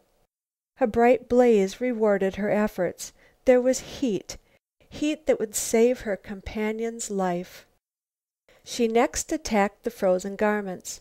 Using a knife where nothing else would avail, she stripped the clothing away until at last she fell to chafing the white and chilled limbs of the girl, who still struggled bravely against the desire to sleep. A half hour later Lucile was sleeping naturally in a bunk against the upper wall of the room. She was snuggled deep in the interior of a mammoth deerskin sleeping bag, while her garments were drying beside the kerosene stove. Marian was drowsing half asleep by the fire. Suddenly she was aroused by a voice. It was a man's voice. She was startled. "Please," the voice said, "may I come in? That's supposed to be my cabin, don't you know? But I don't want to be piggish." Marian stared wildly about her. For a second she was quite speechless. Then she spoke. "Wait a minute. I'm coming out." End of chapter 6. Chapter 7. The blue envelope disappears. When Marian heard the voice outside the cabin on the wreck, she realized that a new problem, a whole set of new problems, had arisen. Here was a man. Who was he? Could he be the grizzled miner who had demanded the blue envelope? If so, what then? Was there more than one man? What was to come of it all, anyway? All this sped through her mind while she was drawing on her parka. The next moment she had opened the door, stepped out, and closed the door behind her. "Ah, I have the pleasure—" "You?" Marian gasped. For a second she could say no more. Before her, dressed in a jaunty parka of Siberian squirrel skin, was her frank-faced college boy, he of the Phi Beta Ki. "Why, yes," he said rather awkwardly, "it is I. Does it seem so strange?" "Well, yes, I dare say it does. Suppose you sit down and I'll tell you about it." Marian sat down on a section of the broken rail. "Well, you see," he began, a quizzical smile playing about his lips, "when I had completed my mission to the north of Cape Prince of Wales, it was too late to return by dog team. I waited for a boat. I arrived at the P.O. you used to keep. You were gone. So was my letter." "Yes, you said—" "That was quite all right. The thing I wanted you to do. But you see, that letter is mighty important. I had to follow. This craft we're sitting on was coming this way. I took passage. She ran into a mess of bad luck. First we were picked up by an ice floe and carried far into the Arctic Ocean. When at last we poled our way out of that, we were caught by a storm and carried southwest with such violence that we were thrown upon this sandbar. The ship broke up some, but we managed to stick to her until the weather calmed. We went ashore and threw some of the wreckage into the form of a cabin. You've been staying there, I guess." He grinned. Marian nodded. "Well, the ship was hopeless. Natives came in their skin boats from East Cape." "East Cape? How far is that?" "Perhaps 10 miles. Why?" He studied the girl's startled face. "Nothing. Only, didn't a white man come with the natives?" "A white man? I've heard there was one staying there." "No, he didn't come." Marian settled back in her seat. "Well," he went on, "the captain of this craft traded everything on board to the natives for furs, everything but some food. I bought that from him. You see, they were determined to get away as soon as possible. I was just as determined to stay. I didn't know exactly where you were, but was bound I'd find you and the letter." He paused. "By the way," he said, struggling to conceal his intense interest, "have you the letter?" Marian nodded. "It's in my paint box over in the cabin." The boy sprang eagerly to his feet. "May we not go fetch it?" "I can't leave my friend." "Then may I go?" He was eager as a child. Then after a second, "Why, by Jove, I'm selfish. Haven't given you a chance to say a thing. Perhaps your friend is in trouble." "Of course she is, or she'd be out here before this. What is it? Can I help you?" "She's only chilled, recovering from a trifling shock. The tidal wave threw her into the sea." "Oh!" The boy stood thinking for a moment. Do you intend to remain in Siberia all winter?" "We had no such intentions when we came, but the storm and the white line caught us. No more boats now." "The white line of ice from the north? No more boats this season?" Then quickly, "Say, you two can keep my cabin. The shack on the beach is poor, and I dare say you haven't much food. There's a bunk below the deck where I can be quite comfortable. We'll be snug as a bug in a bushel basket."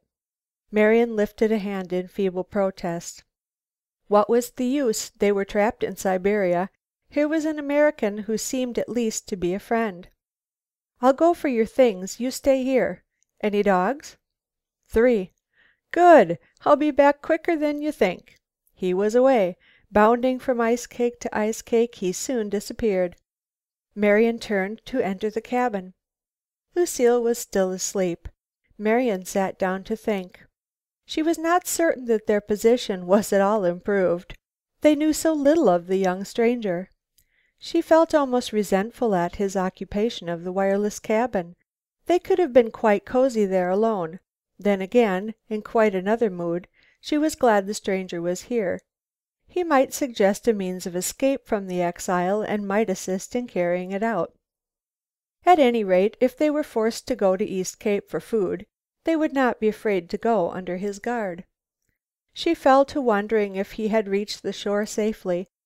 Leaving the cabin, she climbed to the highest point on the rail. There she stood for some time, scanning the horizon. "Strange he'd be way down there," she murmured at last. "Quarter of a mile south of the cabin. Perhaps the ice carried him south."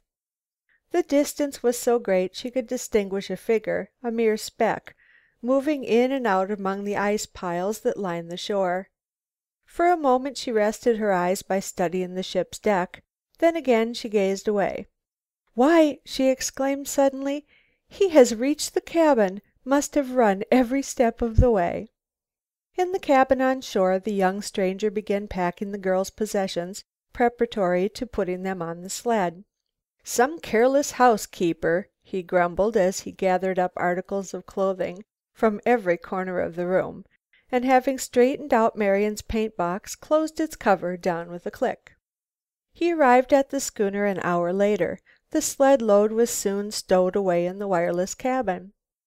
He brought a quantity of food, canned vegetables, bacon, hardtack, coffee and sugar, from his store below, then he stood by the door. Marian was bustling about the cabin, putting things to right. "Wants to make a good impression," was the young man's mental comment. Lucile, a trifle pale, was sitting in the corner. Presently Marian caught sight of him standing there. "Oh!" she exclaimed. "You are waiting for your reward?" "Any time," he smiled. "You shall have it right now, the blue envelope." She seized her paint box and throwing back the cover, lifted the paint tray. Then from her lips escaped one word: "Gone!" He sprang eagerly forward. "Can't be," Lucile breathed. "Take a good look," the boy suggested. Marian inspected the box thoroughly. "No," she said with an air of finality, "it's not here." The paint box was a bit disarranged," he stammered. "Disarranged?" "Well, not in the best of order. Letter might have dropped out in the cabin. I dare say it's on the floor back there. Had you seen it lately?" "Only this morning. I can't understand about the box. The wind must have blown it down or something." "I dare say." The boy smiled good naturedly as he recalled the disordered room. "I'll hop right back and look for it." He was away like a flash. It was with a very dejected air that he returned. Marian could not tell whether it was genuine or feigned. He had been in such haste to secure the letter that he had taken it at once from the box? Was all his latter action mere stage play? "No," he said, bringing forth a forlorn smile. "I couldn't find it. It's not there." That evening after supper, served on a small tip-down table in the wireless cabin, after the boy had gone to his bunk below and Lucile had fallen asleep, Marian lay awake a long time puzzling over the mysteries of the past and the problems of the future. Where had the blue envelope disappeared to? Did the boy have it? She resolved to search the cabin on the beach for herself. She felt half inclined to talk matters over frankly with him. There were mysteries which might be cleared up. She remembered with what astonishing speed he had reached the cabin once he had sprung upon the shore. She remembered, too, how he had spoken of the disordered paint box. She prided herself on neatness, and that paint box Was it not her workshop, her most prized possession? She longed to talk it over with him, but on the other hand she could not bring herself to feel that her trust in him was fully warranted. She hated above all things to be taken in. If she discussed all these things with him, and if at the same time the letter rested in his pocket, wouldn't she be taken in for fair? Wouldn't she, though? No, she pressed her lips tight shut. No, I won't. But even as she said this, she saw again the downhearted expression on his face, heard his mournful, "I couldn't find it. It's not there." With that she relented, and ere she slept resolved to take up the matter of the mysterious disappearance with him the first thing in the morning. But morning found the boy in quite a different mood. He laughed and chatted gaily over his sourdough pancakes. "Now you know," he said as he shoved back his stool, "I like your company awfully well, and I'd like to keep this up indefinitely, but truth is, I can't. I've got to get across the Straits." "We'll be sorry to lose you," laughed Marian, "but just you run along. And when you get there tell the missionary breakfast is ready. Ask him to step over and eat with us." "No, but I'm serious." "Then you're crazy. No white man has ever crossed 35 miles of flowing ice." "There's always to be a first. Natives do it, don't they?" "I've heard they do." "I can go anywhere a native can, provided he doesn't get out of my sight." "A guide across the Straits? It's a grand idea." Marian seized Lucile about the waist and went hopping out on deck. "A guide across the Straits. We'll be home for Christmas dinner yet." "What?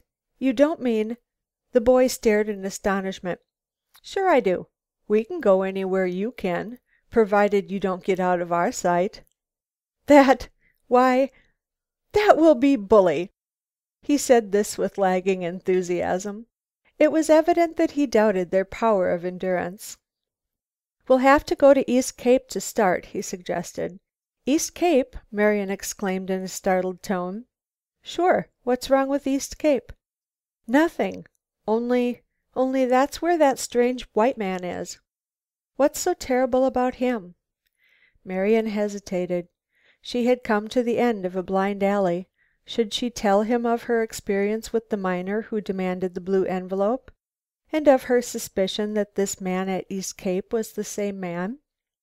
She looked into his frank blue eyes for a moment, then said to herself, "Yes, I will." She did tell him the whole story. When she had finished there was a new, a very friendly light in the boy's eyes. "I say," he exclaimed, "that was bully good of you. It really was. That man—" He hesitated. Marian thought she was going to be told the whole secret of the blue envelope. "That man," he repeated, "he won't hurt you. You need have no fear of him. As for yours truly, meaning me, I can take care of myself. We start for East Cape to day. What say?" "All right." Marian sprang to her feet, and after imparting the news to Lucile, who had by this time fully recovered from the shock of the previous day, set to work packing their sled for the journey. All the time she was packing her mind was working. She had meant to discuss the mysterious disappearance of the blue envelope with the college boy. Even as she thought of this, there flashed through her mind the question, why is he so cheerful now? Why so anxious to get across the Straits? One explanation alone came to her. He had deceived them. The envelope was secure in his possession. It had imparted to him news of great importance. He was eager to cross the Straits and put its instructions into execution. What these instructions might be, she could not tell. The North was a place of rare furs, ivory and much gold. Anything was possible. "No!" she almost exploded between tight set teeth. "No! I won't talk it over with him. I won't." One thing, however, she did do. Under pretense of missing some article from her wardrobe, when on the beach ready to start for East Cape, she hastened to the cabin on the beach and executed a quick search for the missing envelope. The search was unrewarded. One thing, though, arrested her attention for a moment. As she left the cabin she noticed, near the door, the print of a man's skin boot in the snow. It was an exceedingly large print, such as is made by a careless white man who buys the first badly made skin boots offered to him by a native seamstress. The college boy could not have made that track. His skin boots had been made by some Eskimo woman of no mean ability. She had fitted them to his high, arched and shapely feet, as she might have done had he been her Eskimo husband. "Oh, well," she exclaimed, as she raced to join her companions, "probably some native who has passed this way." Even as she said it, she doubted her own judgment. She had never in her life seen a native wear such a clumsy and badly shaped skin boot. Chapter 8. The Visit to the Chukches. It was with a feeling of strange misgiving that Marian found herself on the evening of the day they left the wreck, entering the native village of East Cape. Questions continually presented themselves to her mind. What of the bearded stranger? Was he the miner who had demanded the blue envelope? If it were he, if he appeared and once more demanded the letter, what should she say? For any proof ever presented to her, he might be the rightful owner, the real Phi Beta Ki. What could she say to him? And the natives, had they heard of the misfortunes of the people of Whaling? Would they too allow superstitious fear to overcome them? Would they drive the white girls from their midst?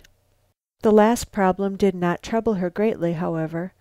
They would find a guide at once and begin their great adventure of crossing from the old world to the new world on the ice floe. An interpreter was not hard to find. Many of the men had sailed on American whalers. They were told by one of these that there was but one man in all the village who ever attempted the dangerous passage of Bering Straits. His name was Obagok. Obagok was found sitting cross-legged on the sloping floor of his skin igloo, adjusting a new point to his harpoon.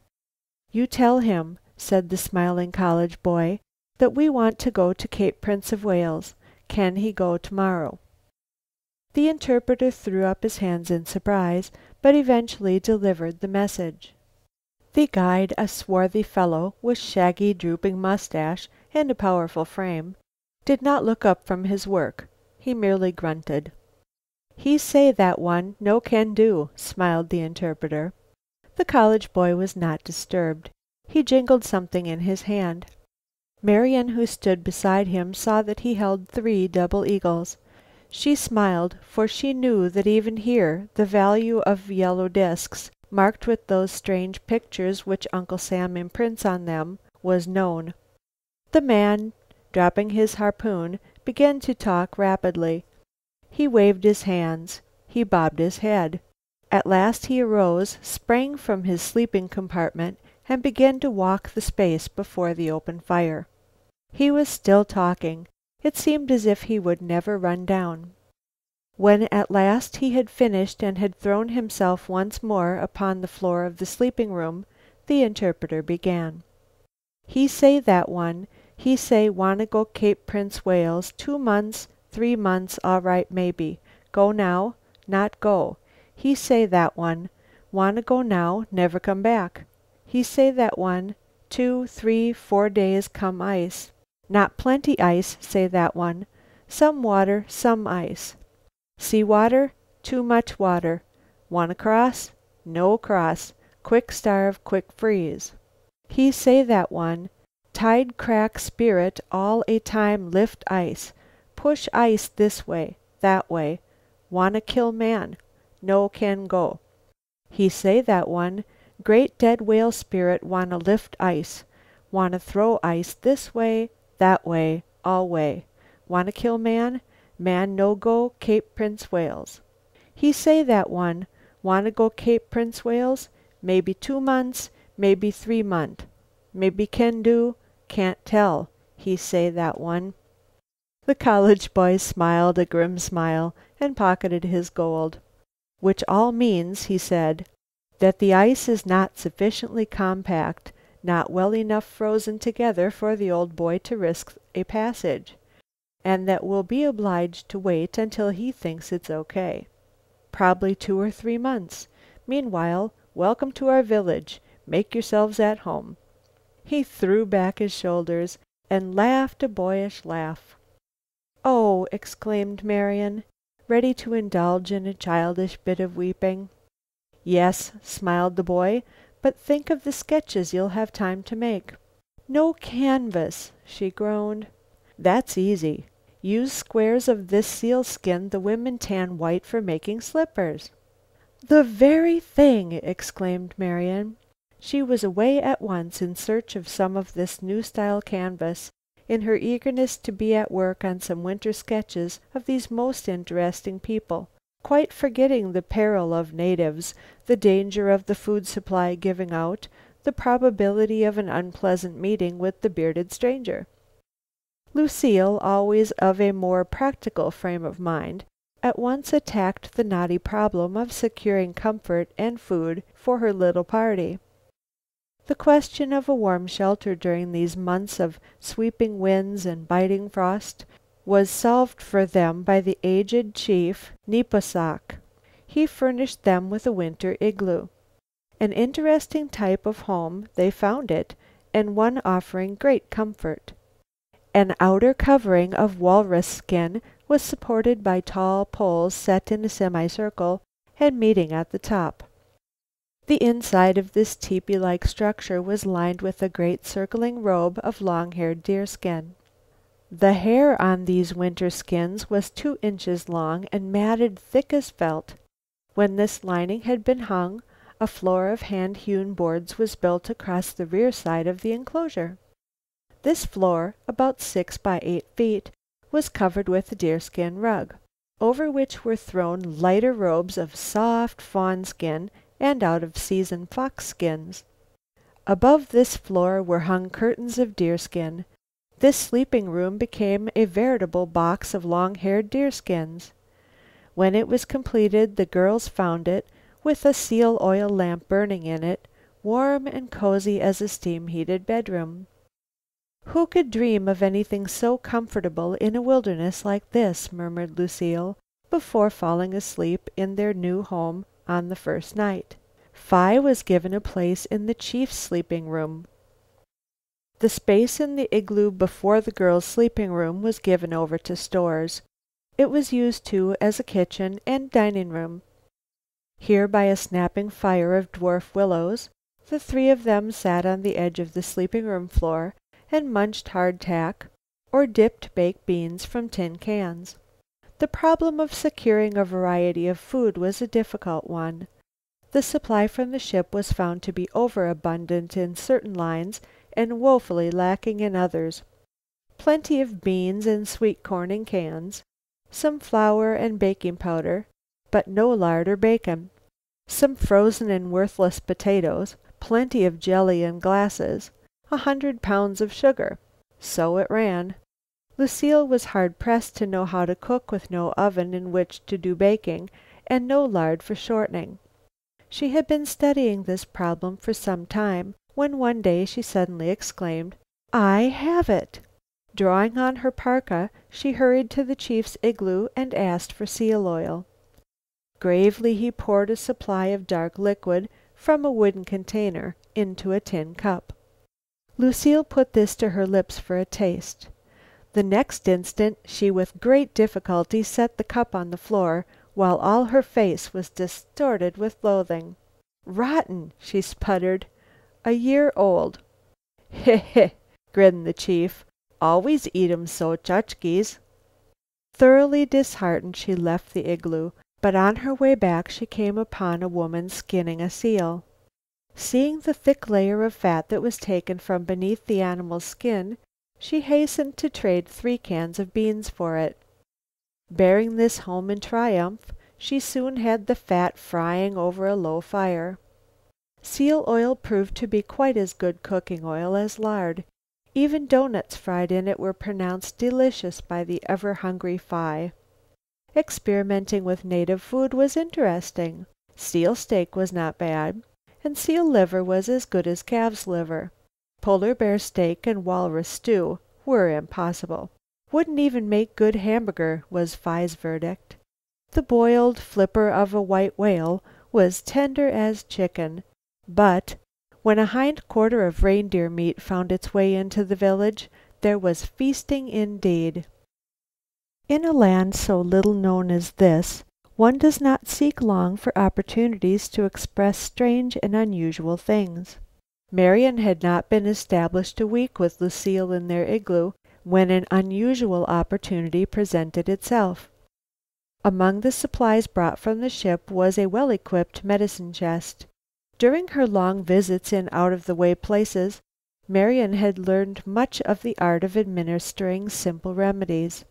She had not been in the village for 3 days before her fame as a doctor became known to all the village. She learned, with a feeling of great relief, that the bearded stranger who had posed as a witch doctor had gone away from the village. Whether he had gone toward Whaling or south toward some other village, no one appeared to know.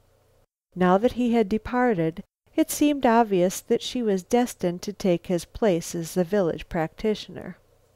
It was during one of her morning clinics, as she playfully called them, that a native of strange dress brought his little girl in for treatment. The ailment seemed but a simple cold. Marian prescribed cough syrup and quinine, then called for the next patient. Patients were few that morning. She soon found herself wandering up the single street of the village. There she encountered the strange native and his child. "Who are they?" she asked of a boy who understood English. "Reindeer Chukches." "Reindeer Chukches?" she exclaimed excitedly. "Where do they live?" "Oh, maybe 15 miles from here." "Do they live on the tundra as they used to?" "Yes." "Are there many of them?" "Not now. Many one time, now very few. Not many reindeer, too much not moss. Plenty starve, plenty die."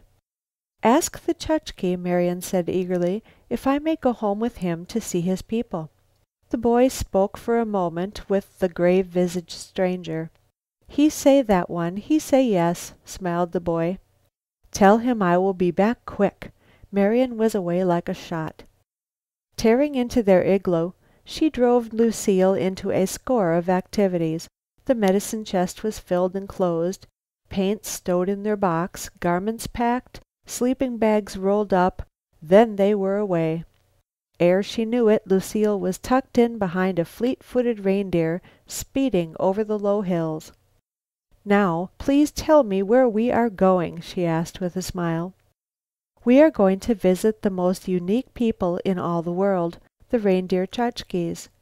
They are almost an extinct race now, but the time was when every clump of willows that lined the banks of the river of the far north in Siberia hid one of their igloos, and every hill and tundra fed one of their herds. Long before the Eskimos of Alaska thought of herding the reindeer, short-haired deerskin and soft-spotted fawn skins were traded across Bering Straits and far up along the Alaskan coast. These skins came from the camps of the reindeer Chukches of Siberia. Many years ago the Mikado of Japan, in the treasures of furs which he decorated his royal family, besides the mink, ermine and silver fox, had skins of rare beauty, spotted skins, brown, white and black. These were the fawn skins traded from village to village until they reached Japan. They came from the camps of the reindeer Chukches. Now we are to see them as they were many years ago, for they have not changed. And I am to paint them. Paint them! Think of it!" "Yes, but," Lucile smiled doubtfully, "supposing the ice gets solid while we're gone? Suppose Phi takes a fancy to cross without us? What then?" Marian's face sobered for a moment, but the zeal of a born artist and explorer was upon her. "Oh, fudge!" she exclaimed. "It won't. He won't. Why, I'll hurry up. We'll be back in East Cape in no time at all." No wildest nomadic dream could have exceeded the life which the two girls lived in the weeks that followed.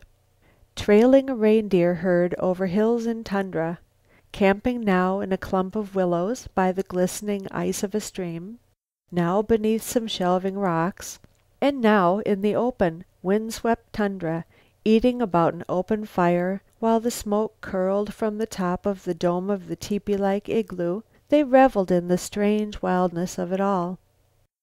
Here was a people who paid no rent, no taxes, owned no land, yet lived always in abundance. In the box beside the sleeping platform were tea and sugar. Over the fire hung a copper tea kettle of ancient design. In the sleeping box, which was made of long-haired deerskin, were many robes of short-haired deerskin, fawn-skin, and Siberian squirrel. To all these the girls were made more than welcome. Their guide and his daughter did not live alone. A little tribe whose 20 igloos dotted the tundra traveled with him. These people were sometimes in need of simple remedies. For these they were singularly grateful. They, their women, and their children posed untiringly for sketches. But one thing Marian had not taken into consideration. These people seldom visited the village of East Cape. Although she did not know it, their herds were at this time feeding away from their trading metropolis of the Straits region. Each day, while she seized every opportunity to sketch, and hastened her work as much as she could, found them some 10 miles farther from the Cape. When at last, by signs and such native words as she knew, she indicated to her native friends that she was ready to return to East Cape, they stared at her in astonishment and indicated by a diagram on the snow that they were now at a point 3 days' journey from that town, and that none of them expected to return before the moon was again full. No amount of gesturing and jabbering could make them understand that it was necessary for the girls to return at once. "We'll never get back," Marian mourned in despair, "and it's all my fault." "Oh, we'll make it still," encouraged Lucile cheerfully. "Probably the straits are not fully frozen over, anyway." However, after a week of inaction, even Lucile lost her cheerful smile. One morning, after they had reached what appeared to be the final depths of despair, they heard a cry of "Tomai, Tomai, Tomai" rise in a chorus from among the tents. By this they knew that visitors had arrived. They hurried out to find the villagers grouped about 3 fur-clad figures standing beside 3 reindeer hitched to sleds of a strange design. By a few words and by signs they were made to understand that these people came from a point some 200 miles further north, a village on the north coast of Russia. As ever, eager to look upon some new type, Marian crowded through the throng, when to her immense surprise, the smaller of the 3, in reality only a boy, sprang forward and kneeling at her feet kissed the fur fringe of her parka. This action, so unusual among these natives, struck her dumb. But once he had looked up into her face, she understood all. He was none other than the strange brown boy who had come swimming to them from the sea off the coast of Washington. She was so surprised and startled at first sight of him that she found herself incapable of action. It seemed to her that she must be seeing a ghost. It appeared entirely incredible that he should be in this out-of-the-way place when they had left him months before on a deserted island of Puget Sound. Her second reaction was one of great joy. Here was someone who really owed them a debt of gratitude. Might they not hope to receive assistance from him in solving the problem of making their way to the shore of Bering Straits? Springing to his feet, the boy mingled native dialect with badly spoken English in his expression of joy at meeting them again. At last, when the crowd had gone its way, and the girls had invited him to their tent, he told them in the few words of English he had learned since seeing them, and with many clever drawings, the story of his adventures. He was a native of the north coast of Russia, a far-away point where white men's boats never come. One whale ship had, however, been carried there by the ice floes, after trading the natives for furs and ivory, and having found an open channel of water to the east, the captain had kidnapped him and carried him from his home. He had been made the captain's slave. So badly was he treated, overworked, kicked, cuffed and beaten, that when at last he saw land off the coast of Washington, dressed only in his bird-skin suit, he had leaped overboard when no one was looking and had attempted to swim ashore. The ship had passed on out of sight. He had been swimming for 2 hours when the girls rescued him from what was almost surely to have been a watery grave, for he was almost ready to give up hope. He had been missed from the ship, and the captain, fearing the strong arm of the law if he were rescued by others, sent 3 seamen to search for him along the island. How he had fared with these the girls knew well enough. After leaving the camp of the girls, he had wandered in the woods and along the beach for 2 weeks. He had at last been picked up by some honest fishermen who turned him over to the revenue cutter which made Alaskan ports. By the cutter he had been carried to Nome, and from there he had made his way, little by little, by skin boat, dog team, and reindeer back, to his native village. When he had finished telling his story, he turned to Marian and said, "Idel bene?" yours, meaning he would like to hear their story. Marian was not slow in telling their troubles. "Me, I will take you back," the boy exclaimed as she finished. "To-day we go." 2 hours later, with sleds loaded, they were discussing 2 possible trails, one leading down a river where blizzards constantly threatened, and the other a valley trail through wolf-infested hills. The latter course was finally chosen, since it promised to be the least dangerous at that time of year. Then they were away. End of chapter 8.